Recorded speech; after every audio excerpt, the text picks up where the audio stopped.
Assalamualaikum warahmatullahi wabarakatuh. Perkenalkan, nama saya Rizky Nafasarani dari kelas 11 IPA 4 dengan mata pelajaran fikih yang dibimbing oleh Ustazah Riza Kurnia. Sini saya akan membahas tentang kisah teladan dari kalangan Khulafaur Rasyidin terkait kebijakan mereka dalam menangani kasus hudud. Kerendahan hati Abu Bakar As-Siddiq. Suatu hari, Umar mengamati Abu Bakar As-Siddiq di waktu fajar. Sesuatu telah menarik perhatian Umar saat Abu Bakar pergi ke pinggiran kota Madinah setelah salat subuh. Abu Bakar mendatangi sebuah gubuk kecil untuk beberapa saat, lalu dia pulang kembali ke rumahnya. Umar tidak mengetahui apa yang ada di dalam gubuk itu dan apa yang dilakukan oleh Abu Bakar di sana. Umar mengetahui seluruh kebaikan yang dilakukan Abu Bakar kecuali tentang gubuk itu. Hari-hari terus berjalan. Abu Bakar As-Siddiq tetap mengunjungi gubuk kecil di pinggiran kota itu. Umar tetap belum mengetahui apa yang dilakukan oleh Abu Bakar di sana. Sampai akhirnya Umar memutuskan untuk masuk ke dalam gubuk itu sesaat setelah Abu Bakar meninggalkannya. Umar ingin melihat apa yang ada di dalam gubuk itu dengan matanya sendiri. Dia ingin mengetahui apa yang dilakukan oleh sahabatnya di situ. Malah kala Umar masuk ke dalam gubuk kecil itu, Umar mendapatkan seorang nenek tua yang lemah tanpa bisa bergerak. Nenek itu juga buta kedua matanya. Tidak ada sesuatu pun di dalam gubuk kecil itu. Umar tercengang dengan apa yang dilihatnya. Dia ingin mengetahui ada hubungan apa nenek tua ini dengan Abu Bakar radhiyallahu anhu. Umar bertanya, apa yang dilakukan laki-laki itu, Abu Bakar, di sini?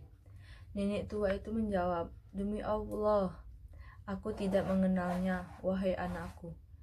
Setiap pagi dia datang membersihkan rumahku ini dan menyapunya. Dia menyiapkan makanan untukku. Kemudian dia pergi tanpa berbicara apapun denganku. Umar menekuk kedua lututnya. Kedua matanya basah oleh air mata. Kemudian ia mengucapkan kalimat yang mansur. Wahai Abu Bakar, sungguh engkau telah membuat lelah para khalifah sesudahmu. Maksudnya, khalifah berikutnya sesudah kekhalifahan Abu Bakar harus bekerja lebih keras agar mampu menandingi kualitas kekhalifahan Abu Bakar. Ali bin Abi Thalib dan orang Yahudi. Pada masa pemerintahan Khalifah Ali bin Abi Thalib, beliau pernah kehilangan baju besinya yang terjatuh dari kuda miliknya.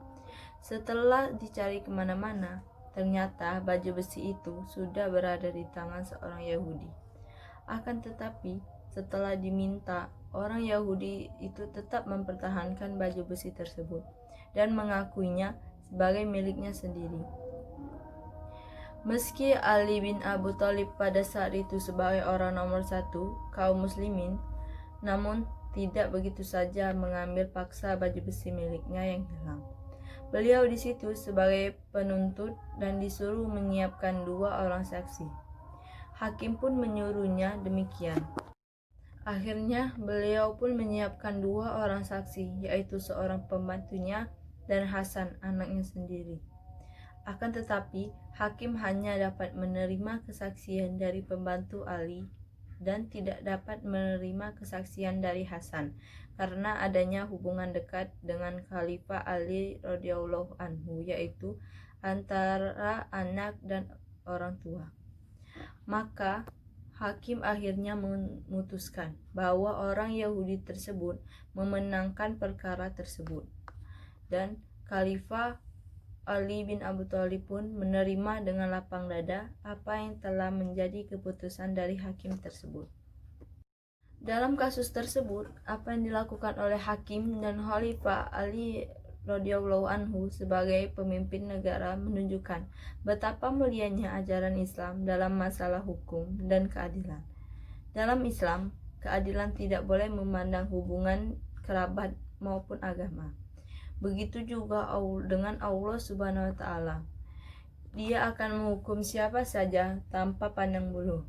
Seandainya orang tersebut memang benar-benar bersalah, Allah Subhanahu wa taala tidak memandang pangkat, rupa, dan status sosial seseorang. Tetapi Allah Subhanahu wa taala akan melihat seseorang itu dari bagaimana perbuatan yang telah dilakukan selama hidup di dunia. Sering berjalannya waktu, pada akhirnya orang Yahudi tersebut mengakui bahwa baju besi itu memang kepunyaan Khalifah Ali bin Abi Thalib yang ditemukan di jalan.